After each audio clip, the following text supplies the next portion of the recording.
Bonjour, bonsoir tout le monde. Dans ce tuto, on va vous présenter le système d'exploitation Android. En premier lieu, on va entamer les systèmes d'exploitation en général. Comme vous savez, un système d'informatique est un ensemble de programmes qui dirigent l'utilisation des capacités d'un ordinateur par des logiciels applicatifs. Il reçoit des demandes d'utilisation des capacités de l'ordinateur, capacité de stockage, des mémoires et des disques durs et capacité de calcul du processeur, capacité de communication vers des périphériques ou via le réseau. De la part des logiciels applicatifs, le système d'exploitation est le premier programme exécuté lors de la mise en marche de l'ordinateur après l'amorçage. Il offre une suite de services généraux facilitant la création de logiciels applicatifs et sert d'intermédiaire entre ces logiciels et le matériel informatique. Donc, un système d'exploitation apporte commodité, efficacité et capacité d'évolution permettant d'introduire de nouvelles fonctions et du nouveau matériel sans remettre en cause les logiciels. Alors, le système d'exploitation offre une suite de services généraux facilitant la création de logiciels applicatifs. Les services offerts sont en rapport avec l'utilisation des ressources de l'ordinateur par les programmes. Ils permettent en particulier d'exécuter des programmes, de lire et écrire des informations, de manipuler les fichiers, de communiquer entre ordinateurs et de déceler des erreurs. Ces services permettent à plusieurs usagers et plusieurs programmes de se partager les ressources de l'ordinateur. Par exemple, on a l'utilisation des périphériques. Chaque périphérique a ses propres instructions avec lesquelles il peut être manipulé. Le système d'exploitation en tient compte. Il permet aux programmeurs de manipuler le périphérique par de simples demandes de lecture ou d'écriture, lui évitant la perte de temps de traduire les opérations en instructions propres au périphérique. Deuxièmement, on a l'accès aux fichiers, en plus des instructions propres à chaque périphérique, par exemple lecteur de disquette, disque dur, lecteur de CD-ROM. Le système d'exploitation tient compte du format propre de chaque support servant au stockage de fichiers. Il offre également des mécanismes de protection permettant de contrôler quel utilisateur peut manipuler quel fichier. Et on a l'accès aux ressources. Une des fonctions du système d'exploitation est de protéger les ressources contre l'utilisation par des personnes non autorisées et de résoudre les conflits lorsque deux utilisateurs demandent simultanément la même ressource. On a encore une détection et récupération en cas d'erreur.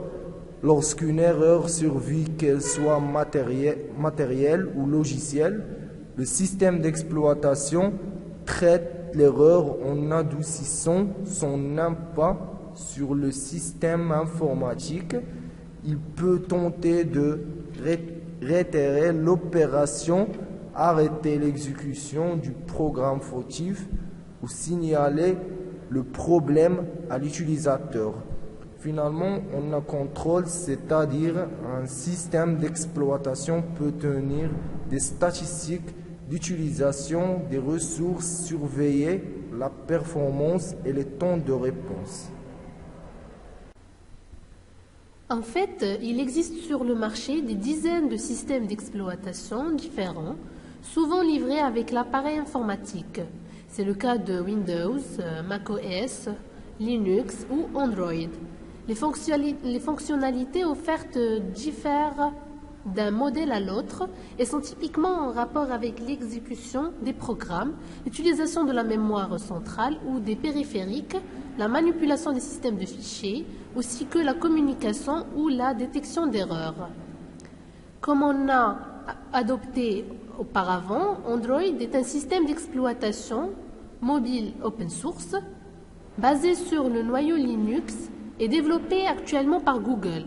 Le système a d'abord été conçu pour les smartphones et tablettes tactiles, puis s'est diversifié dans les objets connectés aux ordinateurs comme les télévisions, Android TV, les voitures, Android Auto, les ordinateurs, Android X86, et les smartphones, ainsi que les smartwatches, Android Wear. Le système a été lancé en fait en juin 2007 à la suite du rachat par Google en 2005 de la start-up du même nom. En 2015, Android est le système d'exploitation le plus utilisé dans le monde, avec plus de 80% de part de marché dans les smartphones. Alors, Android, dans son nom à la start-up, est spécialisé dans le développement d'applications mobiles rachetées par Google en août 2005. Nom venant lui-même d'Android, qui désigne un robot construit à l'image d'un être humain, comme vous voyez ici.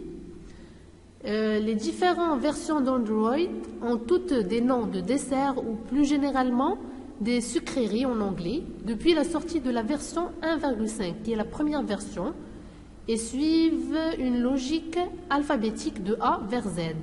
Débutant par la première version, qui est la version qui s'appelle Apple Pi, c'est la version 1.0, sortie le 11 novembre 2007. Cette version connue uniquement ou presque des développeurs, car c'est la version du SDK distribuée avant la sortie du premier téléphone Android. Et maintenant, on a la dernière version, c'est la version 6.0 appelée Marshmallow, qui est sortie le 5 octobre 2015. Elle est pour autonomie en veille augmentée, aussi que nouvelle animation de démarrage, Google Now on Tap, gestion des autorisations, Android Pay, natif du capteur d'empreinte digitale. Alors, Android comporte une application incorporée pour accéder aux magasins en ligne, c'est Google Play. Acheter, télécharger et installer des applications pour Android. Google Play, anciennement dénommé Android Market, est le magasin en ligne de Google. Celui-ci permet de télécharger des logiciels, des livres, des films ou de la musique, payants ou non. Il est aussi possible de les noter et de les commenter. En septembre 2011, il y avait plus de 520 millions d'applications pour Android Market, dont 65% sont gratuites. Et maintenant, on va voir l'installation d'Android sur PC pour avoir plus d'idées. Il faut d'abord télécharger VirtualBox, Oracle VM VirtualBox, qui est un logiciel libre de virtualisation publié par Oracle. Vous cherchez sur Google télécharger VirtualBox. J'ai déjà écrit Windows 7 d'après le type de votre PC et sa version. Comme vous voyez, il y a plusieurs sites de téléchargement. Vous cliquez sur celui que vous voulez. J'ai déjà cliqué sur ce site. Vous allez obtenir cette page-là. Vous cliquez sur Oracle VM VirtualBox. Vous obtiendrez ce tableau dont il y a plusieurs plateformes d'après le type de votre PC. Comme vous voyez ici, ils ont déjà écrit for Windows, Mac OS X, Linux and Solaris, etc. Vous cliquez ici pour l'installer et cliquez sur enregistrer le fichier.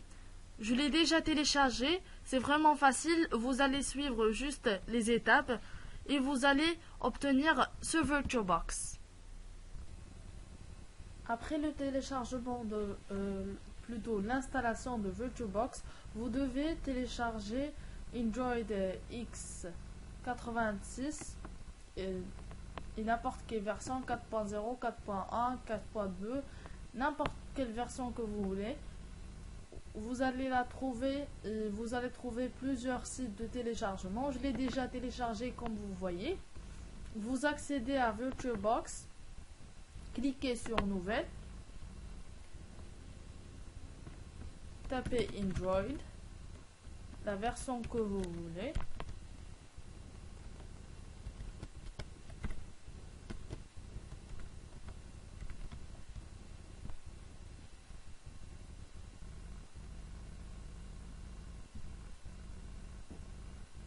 parce que je l'ai déjà fait. Configuration. Vous allez sur stockage.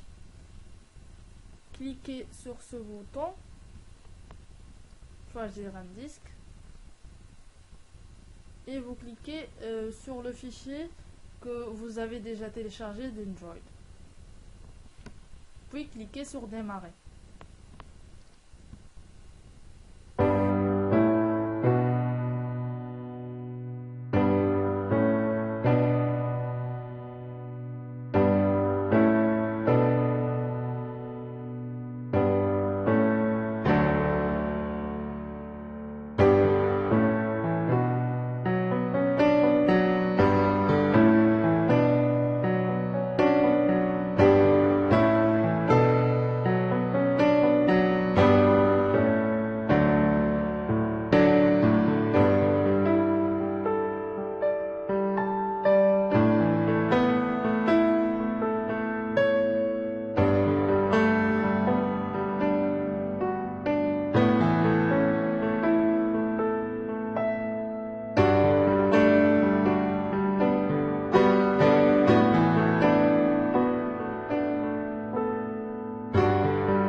Et voilà la fin de notre tuto et on vous remercie d'avoir vu notre vidéo.